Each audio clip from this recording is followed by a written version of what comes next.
Hi, I'm Sam, and together we read the Word of God, seeking His will for our lives. We'll read the entire Bible in a year using the 5-day Bible reading program. This is week 13, day 4. Today, we'll read Joshua 5 through 8, the 14th Psalm, and Luke chapter 15.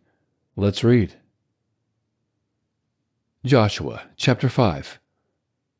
When all the kings of the Amorites, who were beyond the Jordan westward, and all the kings of the Canaanites, who were by the sea, heard how the Lord had dried up the waters of the Jordan from before the children of Israel until we had crossed over, their heart melted, and there was no more spirit in them because of the children of Israel.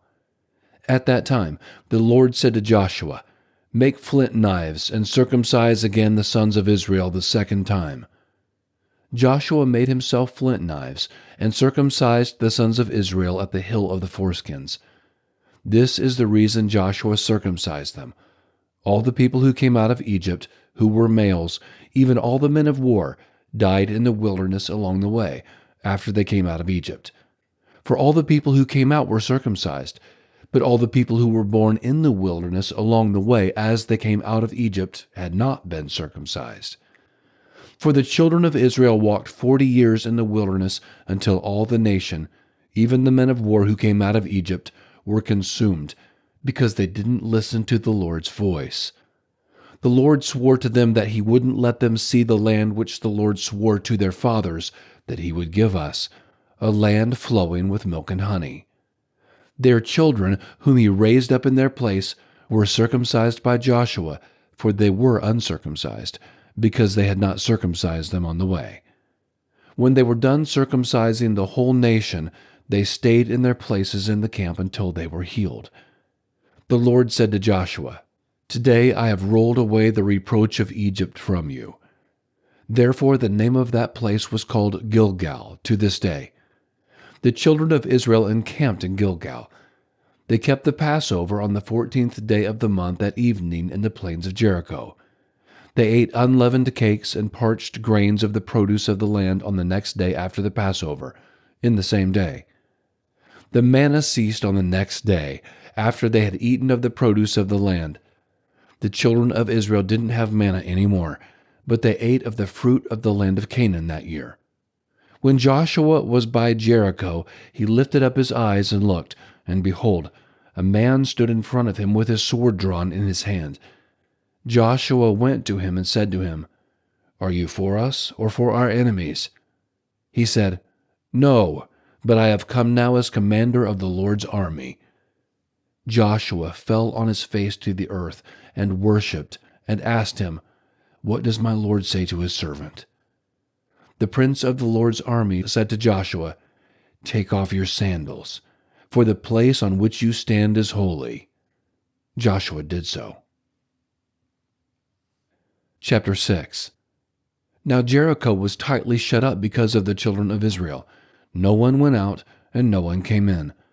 The Lord said to Joshua, "Behold, I have given Jericho into your hand, with its king and the mighty men of valor. All of your men of war shall march around the city, going around the city once. You shall do this 6 days. 7 priests shall bear 7 trumpets of ram's horns before the ark. On the 7th day you shall march around the city 7 times, and the priests shall blow the trumpets. It shall be that when they make a long blast with the ram's horn, and when you hear the sound of the trumpet, all the people shall shout with a great shout. Then the city wall will fall down flat, and the people shall go up, every man straight in front of him." Joshua the son of Nun called the priests and said to them, "Take up the ark of the covenant, and let 7 priests bear 7 trumpets of ram's horns before the Lord's ark." They said to the people, "Advance, march around the city, and let the armed men pass on before the Lord's ark." It was so that when Joshua had spoken to the people, the 7 priests bearing the 7 trumpets of ram's horns before the Lord advanced and blew the trumpets, and the ark of the Lord's covenant followed them. The armed men went before the priest who blew the trumpets, and the ark went after them. The trumpets sounded as they went. Joshua commanded the people, saying, "You shall not shout, nor let your voice be heard, neither shall any word proceed out of your mouth until the day I tell you to shout. Then you shall shout." So he caused the Lord's ark to go around the city, circling it once. Then they came into the camp and stayed in the camp. Joshua rose early in the morning, and the priests took up the Lord's ark. The 7 priests bearing the 7 trumpets of ram's horns in front of the Lord's ark went on continually and blew the trumpets. The armed men went in front of them.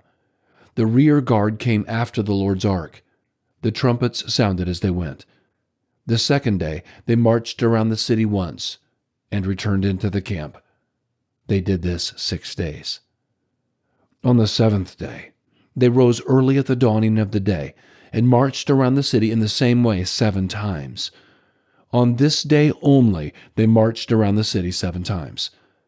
At the 7th time, when the priests blew the trumpets, Joshua said to the people, "Shout, for the Lord has given you the city. The city shall be devoted, even it and all that is in it, to the Lord. Only Rahab the prostitute shall live, she and all who are with her in the house, because she hid the messengers that we sent. But as for you, only keep yourselves from what is devoted to destruction, lest when you have devoted it, you take of the devoted thing. So you would make the camp of Israel accursed and trouble it. But all the silver, gold, and vessels of bronze and iron are holy to the Lord. They shall come into the Lord's treasury." So the people shouted, and the priests blew the trumpets. When the people heard the sound of the trumpet, the people shouted with a great shout, and the wall fell down flat, so that the people went up into the city, every man straight in front of him, and they took the city. They utterly destroyed all that was in the city, both man and woman, both young and old, and ox, sheep, and donkey, with the edge of the sword. Joshua said to the 2 men who had spied out the land, "Go into the prostitute's house, and bring the woman and all that she has out from there, as you swore to her." The young men who were spies went in, and brought out Rahab with her father, her mother, her brothers, and all that she had. They also brought out all of her relatives, and they set them outside of the camp of Israel. They burned the city with fire, and all that was in it. Only they put the silver, the gold, and the vessels of bronze and of iron into the treasury of the Lord's house. But Rahab the prostitute, her father's household, and all that she had, Joshua saved alive. She lives in the middle of Israel to this day, because she hid the messengers whom Joshua sent to spy out Jericho. Joshua commanded them with an oath at that time, saying, "Cursed is the man before the Lord who rises up and builds this city Jericho. With the loss of his firstborn he will lay its foundation, and with the loss of his youngest son he will set up its gates." So the Lord was with Joshua, and his fame was in all the land. Chapter 7. But the children of Israel committed a trespass in the devoted things. For Achan the son of Carmi, the son of Zabdi, the son of Zerah, of the tribe of Judah, took some of the devoted things. Therefore the Lord's anger burned against the children of Israel. Joshua sent men from Jericho to Ai, which is beside Beth-aven, on the east side of Bethel, and spoke to them, saying, "Go up and spy out the land." The men went up and spied out Ai. They returned to Joshua and said to him, "Don't let all the people go up, but let about 2,000 or 3,000 men go up and strike Ai. Don't make all the people to toil there, for there are only a few of them." So about 3,000 men of the people went up there, and they fled before the men of Ai. The men of Ai struck about 36 men of them. They chased them from before the gate even to Shebarim, and struck them at the descent. The hearts of the people melted and became like water. Joshua tore his clothes and fell to the earth on his face before the Lord's ark until the evening, he and the elders of Israel, and they put dust on their heads.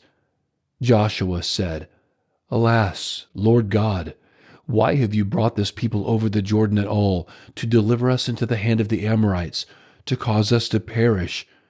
I wish that we had been content and lived beyond the Jordan. O Lord, what shall I say after Israel has turned their backs before their enemies? For the Canaanites and all the inhabitants of the land will hear of it, and will surround us, and cut off our name from the earth. What will you do for your great name?"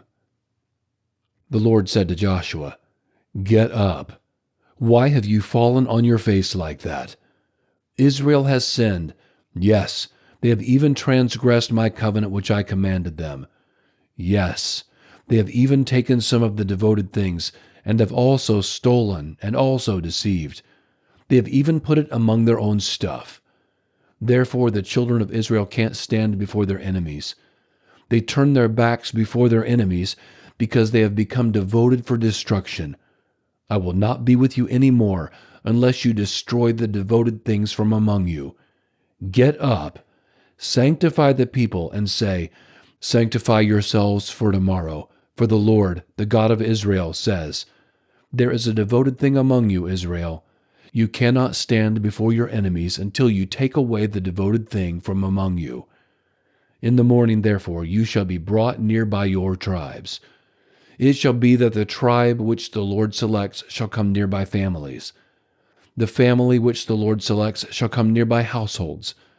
The household which the Lord selects shall come near man by man. It shall be that he who is taken with the devoted thing shall be burned with fire, he and all that he has, because he has transgressed the Lord's covenant, and because he has done a disgraceful thing in Israel."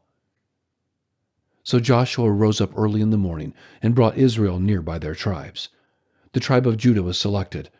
He brought near the family of Judah, and he selected the family of the Zerahites. He brought near the family of the Zerahites man by man, and Zabdi was selected. He brought near his household man by man, and Achan the son of Carmi, the son of Zabdi, the son of Zerah, of the tribe of Judah, was selected. Joshua said to Achan, "My son, please give glory to the Lord, the God of Israel, and make confession to him.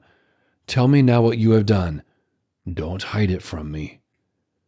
Achan answered Joshua and said, "I have truly sinned against the Lord, the God of Israel, and this is what I have done. When I saw among the plunder a beautiful Babylonian robe, 200 shekels of silver, and a wedge of gold weighing 50 shekels, then I coveted them and took them. Behold, they are hidden in the ground in the middle of my tent, with the silver under it." So Joshua sent messengers, and they ran to the tent. Behold, it was hidden in his tent, with the silver under it. They took them from the middle of the tent, and brought them to Joshua and to all the children of Israel. They laid them down before the Lord. Joshua and all Israel with him took Achan the son of Zerah, the silver, the robe, the wedge of gold, his sons, his daughters, his cattle, his donkeys, his sheep, his tent, and all that he had, and they brought them up to the valley of Achor. Joshua said, "Why have you troubled us? The Lord will trouble you today." All Israel stoned him with stones, and they burned them with fire and stoned them with stones. They raised over him a great heap of stones that remains to this day. The Lord turned from the fierceness of his anger. Therefore the name of that place was called the Valley of Achor to this day. Chapter 8. The Lord said to Joshua, "Don't be afraid and don't be dismayed. Take all the warriors with you, and arise, go up to Ai.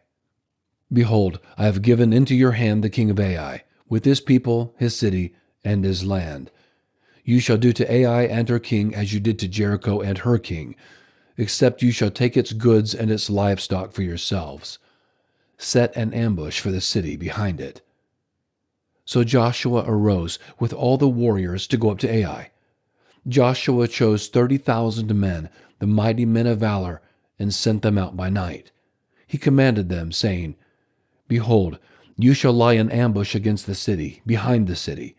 Don't go very far from the city, but all of you be ready. I and all the people who are with me will approach the city. It shall happen, when they come out against us, as at the first, that we will flee before them. They will come out after us until we have drawn them away from the city, for they will say, 'They flee before us, like the first time.' So we will flee before them, and you shall rise up from the ambush and take possession of the city, for the Lord your God will deliver it into your hand. It shall be, when you have seized the city, that you shall set the city on fire. You shall do this according to the Lord's word. Behold, I have commanded you." Joshua sent them out, and they went to set up the ambush, and stayed between Bethel and Ai on the west side of Ai. But Joshua stayed among the people that night. Joshua rose up early in the morning, mustered the people, and went up, he and the elders of Israel, before the people to Ai. All the people, even the men of war who were with him, went up and came near, and came before the city, and encamped on the north side of Ai. Now there was a valley between him and Ai. He took about 5,000 men, and set them in ambush between Bethel and Ai, on the west side of the city. So they set the people, even all the army who was on the north of the city, and their ambush on the west of the city. And Joshua went that night into the middle of the valley. When the king of Ai saw it, they hurried and rose up early, and the men of the city went out against Israel to battle, he and all his people, at the time appointed, before the Arabah. But he didn't know that there was an ambush against him behind the city. Joshua and all Israel made as if they were beaten before them, and fled by the way of the wilderness. All the people who were in the city were called together to pursue after them. They pursued Joshua, and were drawn away from the city. There was not a man left in Ai or Bethel who didn't go out after Israel. They left the city open, and pursued Israel. The Lord said to Joshua, "Stretch out the javelin that is in your hand toward Ai, for I will give it into your hand." Joshua stretched out the javelin that was in his hand toward the city. The ambush arose quickly out of their place, and they ran as soon as he had stretched out his hand, and entered into the city and took it. They hurried and set the city on fire. When the men of Ai looked behind them, they saw, and behold, the smoke of the city ascended up to heaven, and they had no power to flee this way or that way. The people who fled to the wilderness turned back on the pursuers. When Joshua and all Israel saw that the ambush had taken the city, and that the smoke of the city ascended, then they turned back and killed the men of Ai. The others came out of the city against them, so they were in the middle of Israel, some on this side and some on that side. They struck them, so that they let none of them remain or escape. They captured the king of Ai alive, and brought him to Joshua. When Israel had finished killing all the inhabitants of Ai in the field, in the wilderness in which they pursued them, and they had all fallen by the edge of the sword until they were consumed, all Israel returned to Ai and struck it with the edge of the sword. All that fell that day, both of men and women, were 12,000, even all the people of Ai. For Joshua didn't draw back his hand with which he stretched out the javelin until he had utterly destroyed all the inhabitants of Ai. Israel took for themselves only the livestock and the goods of that city, according to the Lord's word which he commanded Joshua. So Joshua burned Ai and made it a heap forever, even a desolation to this day. He hanged the king of Ai on a tree until the evening. At sundown Joshua commanded, and they took his body down from the tree and threw it at the entrance of the gate of the city, and raised a great heap of stones on it that remains to this day. Then Joshua built an altar to the Lord, the God of Israel, on Mount Ebal, as Moses, the servant of the Lord, commanded the children of Israel, as it is written in the book of the law of Moses, an altar of uncut stones, on which no one had lifted up any iron. They offered burnt offerings on it to the Lord and sacrificed peace offerings. He wrote there on the stones a copy of Moses' law, which he wrote in the presence of the children of Israel. All Israel, with their elders, officers, and judges, stood on both sides of the ark before the Levitical priests, who carried the ark of the Lord's covenant, the foreigner as well as the native, half of them in front of Mount Gerizim, and half of them in front of Mount Ebal, as Moses, the servant of the Lord, had commanded at the first, that they should bless the people of Israel. Afterward he read all the words of the law, the blessing and the curse, according to all that is written in the book of the law. There was not a word of all that Moses commanded which Joshua didn't read before all the assembly of Israel, with the women, the little ones, and the foreigners who were among them. All right, and now Psalms chapter 14. For the chief musician, by David. The fool has said in his heart, "There is no God." They are corrupt. They have done abominable deeds. There is no one who does good. The Lord looked down from heaven on the children of men to see if there were any who understood, who sought after God. They have all gone aside. They have together become corrupt. There is no one who does good, no, not one. Have all the workers of iniquity no knowledge, who eat up my people as they eat bread, and don't call on the Lord? There they were in great fear, for God is in the generation of the righteous. You frustrate the plan of the poor, because the Lord is his refuge. Oh, that the salvation of Israel would come out of Zion. When the Lord restores the fortunes of his people, then Jacob shall rejoice, and Israel shall be glad. All right, and now Luke chapter 15. Now all the tax collectors and sinners were coming close to him to hear him. The Pharisees and the scribes murmured, saying, "This man welcomes sinners and eats with them." He told them this parable. Which of you men, if you had 100 sheep and lost one of them, wouldn't leave the 99 in the wilderness and go after the one that was lost until he found it? When he has found it, he carries it on his shoulders, rejoicing. When he comes home, he calls together his friends and his neighbors, saying to them, "Rejoice with me, for I have found my sheep which was lost." I tell you that even so there will be more joy in heaven over one sinner who repents than over 99 righteous people who need no repentance. Or what woman, if she had 10 drachma coins, if she lost 1 drachma coin, wouldn't light a lamp, sweep the house, and seek diligently until she found it? When she has found it, she calls together her friends and neighbors, saying, "Rejoice with me, for I have found the drachma which I had lost." Even so, I tell you, there is joy in the presence of the angels of God over one sinner repenting. He said, "A certain man had 2 sons. The younger of them said to his father, 'Father, give me my share of your property.'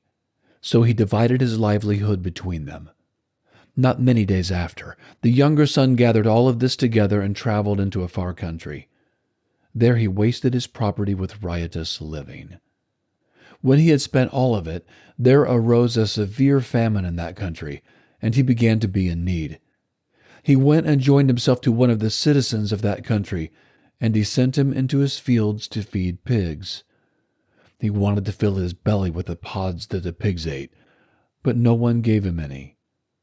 But when he came to himself, he said, 'How many hired servants of my father's have bread enough to spare, and I'm dying with hunger.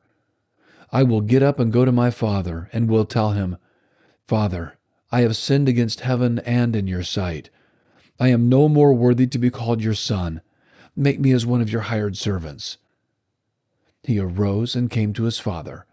But while he was still far off, his father saw him and was moved with compassion and ran, fell on his neck, and kissed him. The son said to him, 'Father, I have sinned against heaven and in your sight. I am no longer worthy to be called your son.' But the father said to his servants, 'Bring out the best robe and put it on him. Put a ring on his hand and sandals on his feet. Bring the fattened calf, kill it, and let's eat and celebrate.